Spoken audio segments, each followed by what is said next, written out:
Back to back 2 solo trip करने के बाद इस बार मैं गया था दोस्तों के साथ नॉर्थ बंगाल घूमने, जहां हमने एक्सप्लोर किया नॉर्थ बंगाल की 2 छोटे विलेजेस। जहां एक दिन हमने स्टे किया एक रिवर साइड वुडन कॉटेजेस में एंड दूसरे दिन हमने स्टे किया एक ऐसे वेलकमिंग होम स्टे पर जहां शाम को हमारे लिए एक लाइव म्यूजिक परफॉर्मेंस की अरेंजमेंट किया जाता है एंड साथ ही में हमने किया दोस्तों के साथ बहुत सारा एंजॉयमेंट।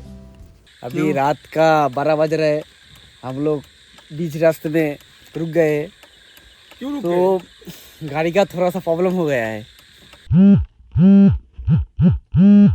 हेलो, हाँ भाई बोलो। चलो कहीं घूम के आते हैं। घूमने जाना है? कहाँ जाना है? जाना कहाँ है ये तो पता नहीं, लेकिन पहाड़ों में चले। हाँ ठीक है, मैं तो राजी हूँ। तो फिर सबको बुला लेते हैं। हाँ हाँ चलो। तो फिर रात को बिना प्लान के गाड़ी लेकर हम लोग निकल जाते हैं, लेकिन जाना कहाँ है ये अभी तक नहीं पता। गाड़ी लेकर हम 4 लोग निकल तो गए, लेकिन प्रॉब्लम ये था कि इससे पहले मैंने इतने लॉन्ग ड्राइव कभी नहीं किया था और ऊपर से पहाड़ों पे ड्राइव करना मेरे लिए तो पॉसिबल नहीं था। इसीलिए डिसाइड ये हुआ कि यहाँ से मैं गाड़ी लेकर सिलीगुड़ी तक जाऊंगा, जहाँ से हमारे और एक दोस्त हमें ज्वाइन करने वाले थे, जो कि पहाड़ों में पहाड़ों के ड्राइवर से भी अच्छा चला लेता है।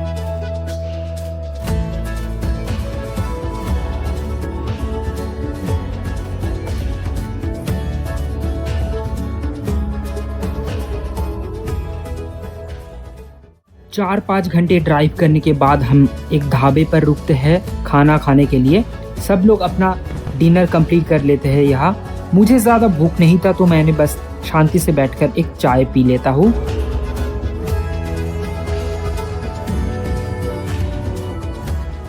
यहीं से हमारा फ्रेंड भी हमारे साथ ज्वाइन कर लेता है, जो कि आगे पूरा रास्ता ड्राइव करने वाला था।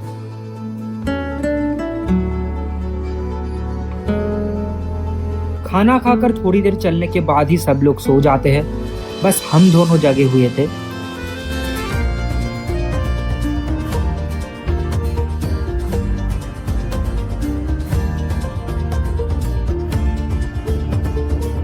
सुनसान सी इस रास्तों से गुजरते हुए अचानक हम पहाड़ों के जिगजैग रास्तों पे पहुंच जाते हैं। धीरे धीरे सुबह की रोशनी दिखने लगती है और ये जो मोमेंट होता है ना, जब आप पहाड़ों पर पहुंचने वाले होते हो और साथ ही साथ सुबह होने लगती है, ये मोमेंट मेरे लिए हमेशा से बहुत फैसिनेटिंग रहा है। इस जिगजैग वाले रास्तों से जाते हुए थोड़ी देर के लिए मुझे भी नींद आ जाता है और जब आंखें खोलता हूँ तब तक हम पहुंच चुके थे कार्शियांग के एक व्यू पॉइंट पर।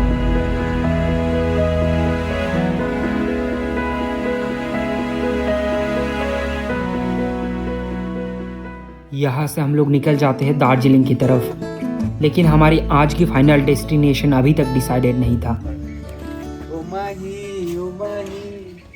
एक छोटी सी शॉप पर ब्रेकफास्ट करने के लिए हम लोग रुकते हैं।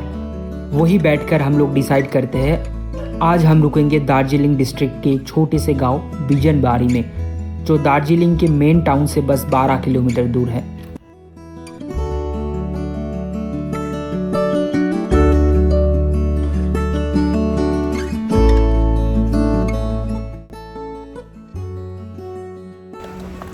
ढूंढे ढूंढे ढूंढे हम ठीक पहुंच गए। बिजनबाड़ी पे हमें मिलता है एक beautiful river side home stay, जहां पर आपको ऐसे वुडन कॉटेजेस मिलता है जिनकी बालकनी से आपको बहते हुए पहाड़ी नदियों की आवाज सुनाई देती है। रात भर जर्नी की वजह से सब लोग बहुत टायर्ड थे, तो सबसे पहले हमने ब्रेकफास्ट कर लिया। सबका मन था नदी के किनारे जाने का, लेकिन उससे पहले सबको चाहिए था कुछ घंटों की नींद। नींद से उठकर ही हम लोग चले जाते हैं नदी किनारे। अब रिवर साइड ब्यूटीफुल तो होगा ये मुझे एक्सपेक्टेड था, लेकिन ये इतनी ब्यूटीफुली डेकोरेटेड भी होगा ये एक्सपेक्टेड नहीं था।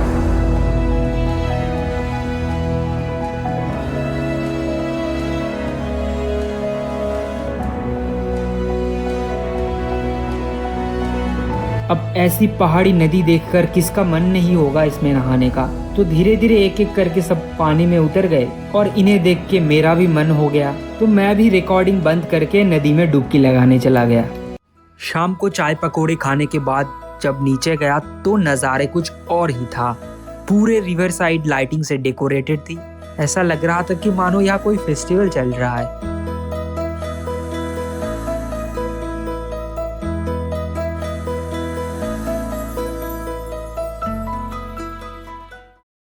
एक गहरी नींद के बाद जब सुबह उठता हूँ तो समझ आता है कि रात भर काफी बारिश हुई है।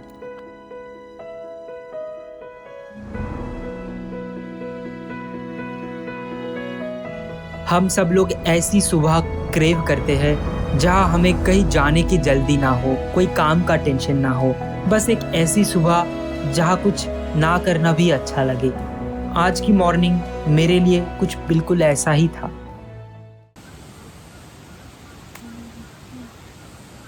आज सुबह फिर से मुझे नदी किनारे बैठने का थोड़ा मन होता है।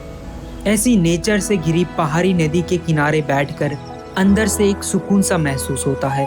लगता है हम लोग बेकार में ही लाइफ में बहुत परेशान होते हैं। मन कहता है बस थोड़ा धीरे चलो, सब ठीक है।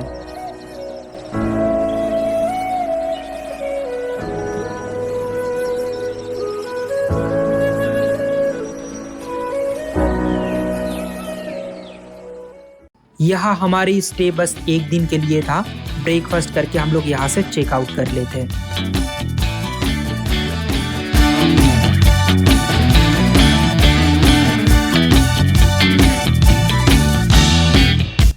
बीजनबारी से निकलने के बाद हमें आज के लिए स्टे ढूंढना था, तो हमने डिसाइड किया हम रुकेंगे माझीधुरा पर, जिसको नॉर्थ बंगाल का मिनी पहलगांव भी बोला जाता है।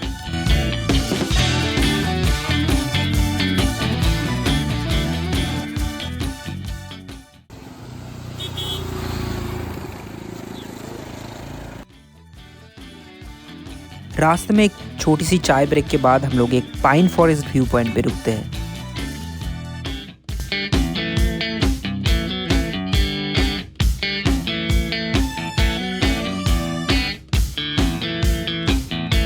यहीं से हम लोग सीधा माझीधुरा पहुंचते हैं।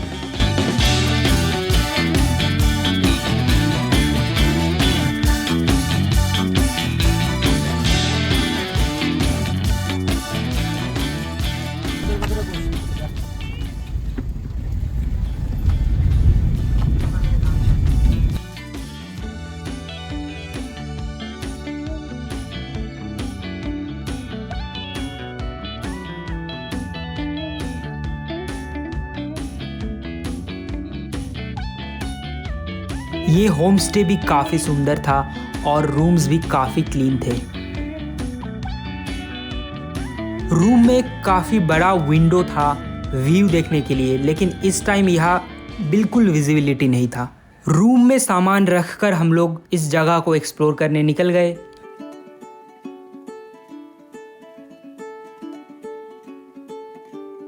विलेज के सेंटर में हमें एक बड़ा सा प्लेग्राउंड मिला। वेदर थोड़ा क्लीन होते ही हम लोग नीचे ग्राउंड में उतर गए। हम लोग यहीं से होम स्टे वापस जाने वाले थे, पर पता नहीं मेरा मन किया थोड़ा और आगे जाने का। ग्राउंड को क्रॉस करके थोड़ा और आगे जाते ही हमें एक इतना सुंदर नज़ारा मिला जो ग्राउंड के पीछे छुपा हुआ था।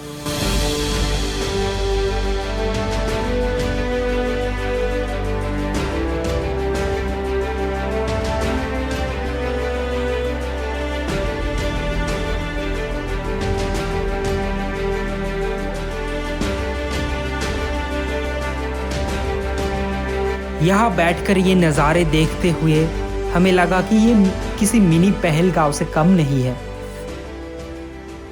हम लोग थोड़ा और आगे जाने ही वाले थे कि हमारे साथ एक सीन हो गया।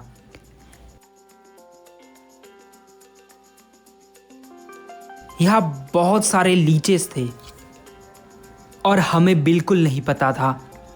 हम लोग किसी तरह यहाँ से भागकर वापस आ गए।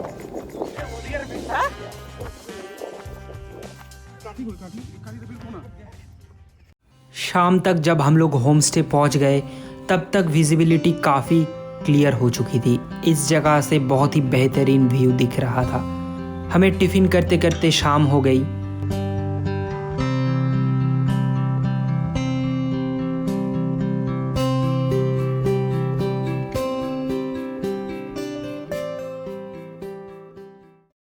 शाम को होमस्टे वाले हमारे लिए एंटरटेनमेंट की आयोजन करते हैं, वो भी बिना किसी एक्स्ट्रा चार्ज के। अभिषेक भैया खुद गाना गाकर सुनाते हैं। मेरे मन को किया तूने क्या इशारा, बदला ये मौसम, लगे प्यारा जग सारा, कौले को बोलिले डाड़ा कार सहारा को भीतरे छल ठठाना कर अलझेरा पागल। थोड़ी देर बाद हम लोग भी गाने के साथ थोड़ा डांस कर लेते हैं और कुछ देर बाद एक भैया आते हैं जो डांस करके पूरा माहौल ही चेंज कर देते हैं।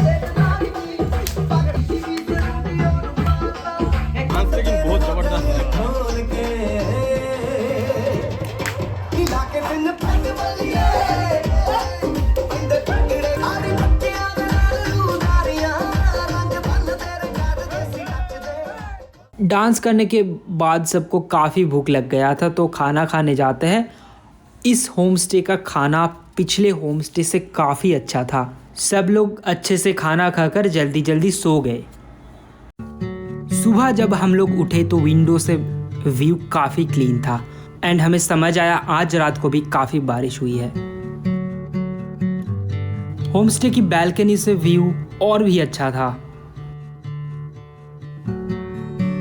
ये देखकर तो दिल खुश हो गया, लेकिन थोड़ा दुख भी हुआ क्योंकि आज ही हमें वापस लौटना था। तो यहाँ से बैग पैक करके हम लोग निकलने लगते हैं। इस होमस्टे के लोग इतने वेलकमिंग थे कि क्या बताओ।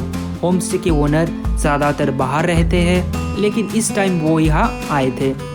उनके साथ काफ़ी देर तक बातें की और हमें बहुत अच्छा लगा। अगर आप लोग भी यहाँ कभी आते हैं तो इस होमस्टे पे ज़रूर रुकना। इस होमस्टे का नाम है स्वस्तिक होमस्टे। वापस जाना था तो सबका मन थोड़ा भारी सा हो गया।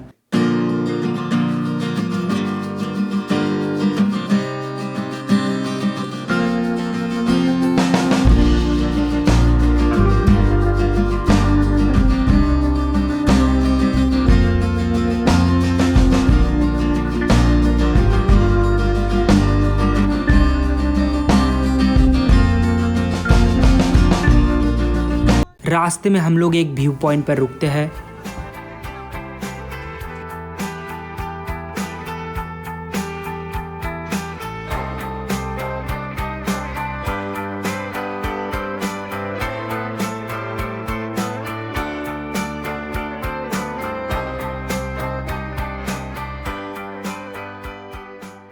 हम लोग आए थे दार्जिलिंग के रूट से, बट हम लोग रिटर्न करने वाले थे मिरिक के रूट से।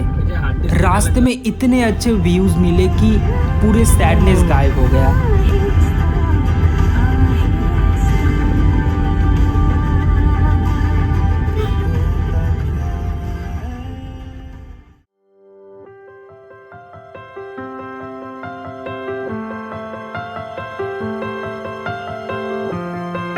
थोड़ी देर बाद हम लोग मिरिक पहुंच गए। मिरिक नॉर्थ बंगाल की एक काफ़ी पॉपुलर डेस्टिनेशन है, तो हमें लगा कि यहाँ के कुछ जगह तो हमें देख के जाना ही चाहिए। तो हम मिरिक लेक पर थोड़ी देर के लिए रुके।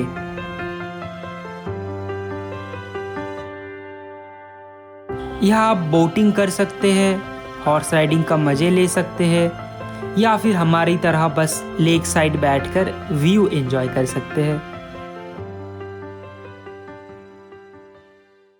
मिरिक से निकल के हम लोग सीधा घर की तरफ रवाना हो गए। पहाड़ी से उतरकर जैसे ही प्लेन रोड आया तो मेरा दोस्त मुझे ड्राइविंग सीट पे बैठा दिया और बस यही से हमारी परेशानियों की शुरुआत होती है।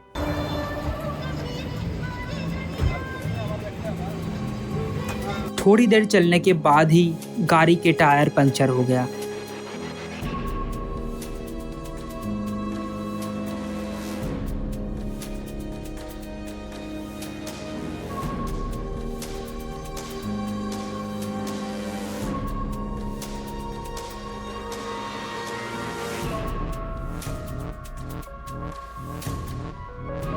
रास्ते पे टायर रिप्लेस करके लगा कि चलो ठीक है, अब कोई परेशानी नहीं है। लेकिन हम लोग गलत थे।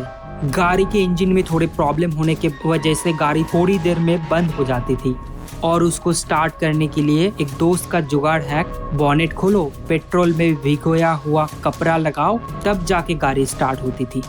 पता नहीं कितनी बार हमने रास्ते पे बॉनेट खोला, बंद किया, फिर कोशिश की, फिर गाड़ी चलाई, फिर रुक जाती। हमें लगा था कि हम लोग जल्दी घर पहुंच जाएंगे, लेकिन इस चक्कर में रात के 12 बजे भी हम लोग रोड पे अटके हुए थे। चलो ना भाई, बहुत दिक्कत में पड़ गए हम लोग। अभी रात का 12 बज रहे हैं, हम लोग बीच रास्ते में रुक गए। तो गाड़ी का थोड़ा सा प्रॉब्लम हो गया है तो समझ में नहीं आ रहा है जो क्या करूँ। हम लोग 4 आदमी है, एक आदमी तो डालखोला में रुक। अभी गाड़ी स्टार्ट करने के लिए हाथ में पेट्रोल मतलब डीजल गाड़ी को हम नशा करवा रहे हैं पेट्रोल का। तो देखते क्या होता है, ट्राई कर रहा हूँ। फिर भी किसी तरह कुछ किलोमीटर चल के हम लोग किसी तरह लेट नाइट घर तक पहुंच गए। हाँ, आई नो कि परेशानियां हुआ, इरिटेशन हुआ, गुस्सा भी आया, लेकिन यही तो वो स्ट्रगल है जो कि बाद में आपको एक कहानी की तरह याद आता है।